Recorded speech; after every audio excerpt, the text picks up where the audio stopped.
Então, aproveitando esse julho verde de prevenção e alerta sobre o câncer de cabeça e pescoço, então eu vou contar aqui, né, a história do meu avô.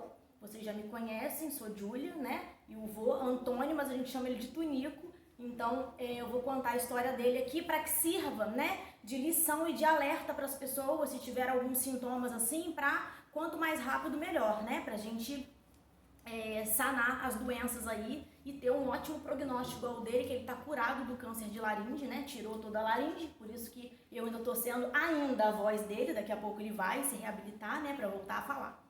Então a questão é a seguinte, nós temos aí diversos cânceres, né, que podem acometer essa parte de cabeça e pescoço. O vô, há 3 anos atrás aproximadamente, ele começou a ficar rouco, né? Começou a ficar com uma rouquidão estranha e tudo mais. Até mesmo, né, achou que era gripe, algum processo, né, alérgico e tudo, tomou xarope, né, antibiótico e tudo mais, mas não melhorava.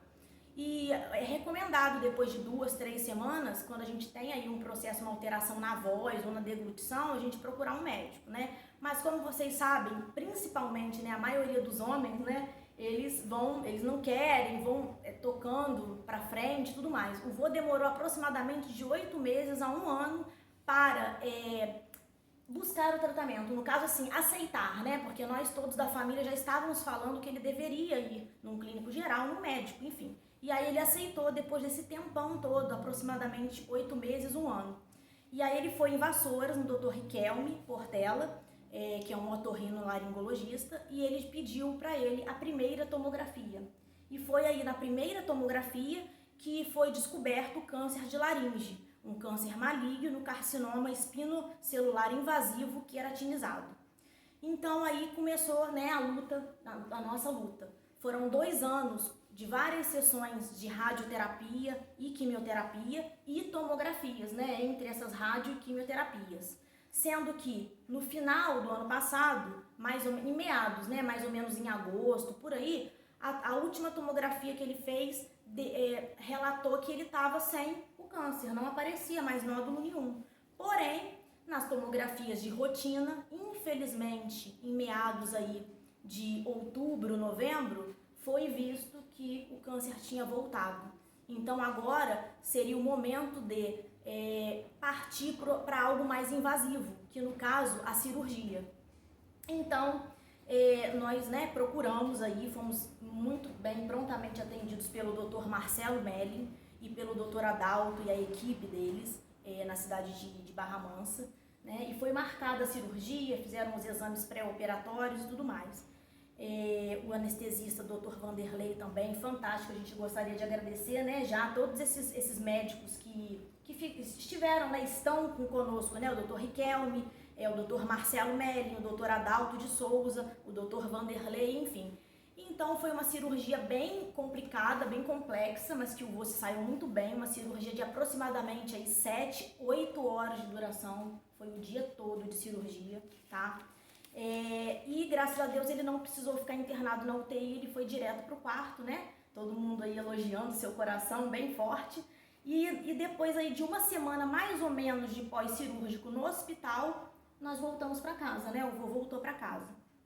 E devido aí a infecções, devido a complicações, até devido a níveis glicêmicos dele, né, que estava descontrolado, aconteceu que ele teve uma recidiva e acabou que por abrir os pontos, né, e ele teve que voltar para o hospital, ser internado novamente, ficar um pouco mais de tempo para tomar antibióticos mais fortes e poder conter aquele processo infeccioso e começar, né, a fechar, a ter um processo de cicatrização melhor. E nós estamos aí nesses 7 meses, agora tá bem fechadinho, né? Antes estava bem aqui embaixo, enfim, dava para ver bastante ali por dentro e tudo mais. Então, no caso, esses 7 meses ele está se recuperando em casa, né? Com a alimentação aqui, vocês podem visualizar por sonda nasogástrica, né? Não pode ainda comer pela boca, porque ainda tem que cicatrizar ali dentro e tudo mais. Toda aquela questão para quando ele comer não passar para o pulmão, né? E direitinho para o esôfago, para o estômago. E sem falar também, estamos fazendo aspiração também, né, de tempos em tempos, a alimentação é de 2 em 2 horas mais ou menos, nebulização e tudo mais, justamente para que aconteça esse processo aí de cicatrização que está acontecendo agora por segunda intenção devido à recidiva, ok? E ele iniciou já há um mês aproximadamente as sessões na Associação Pestalozzi de Barra do Piraí, aqui do interior do estado do Rio de Janeiro, com a doutora fonoaudióloga, a doutora Juliana Pereira da Silva e a sua equipe, por indicação, que a gente gostaria também de agradecer, né, a todos eles, o doutor Leonardo Porto.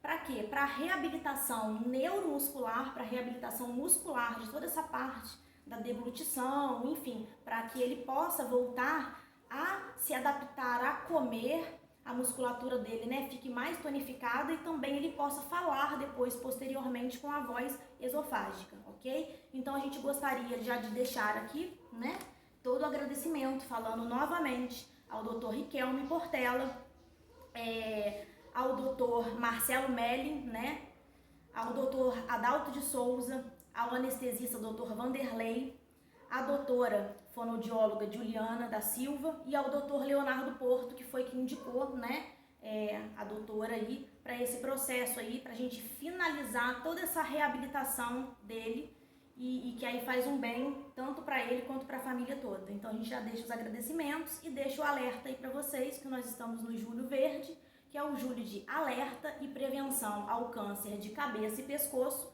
Para qualquer sintoma, logo procurar um médico, porque quanto mais rápido, melhor o tratamento, melhor o prognóstico, né? Como aconteceu com o vô e ele tá curado, é só o processo mesmo de reabilitação, certo? Para depois engordar de novo e tudo mais, né? Lembrando também, que eu acho importante falar, que eu deveria até ter falado no início, o seguinte: o vô parou de fumar, tem 33 anos, que é a idade minha e do meu primo, né? Ou seja, olha só, ele fumou durante quanto? 40 e poucos anos, né? E parou de fumar quando eu e meu primo, a gente nasceu há 33 anos atrás, ele prometeu que ia parar de fumar. E ele parou. E mesmo após 33 anos sem fumar, olha como que o efeito do álcool, né, do fumo, né, do cigarro, perdura no organismo e não sai, não desintoxica tudo. O câncer veio depois de 33 anos, não é verdade? E, né, o maior culpado disso tudo é o cigarro. Então fiquem alerta, sempre parar de fumar é o melhor caminho, porém, olha só que coisa, né? O melhor é não iniciar, né? Porque mesmo ele, depois de 33 anos sem nenhum cigarro, o câncer apareceu ali, não é verdade? Tudo certinho? Agradecimentos?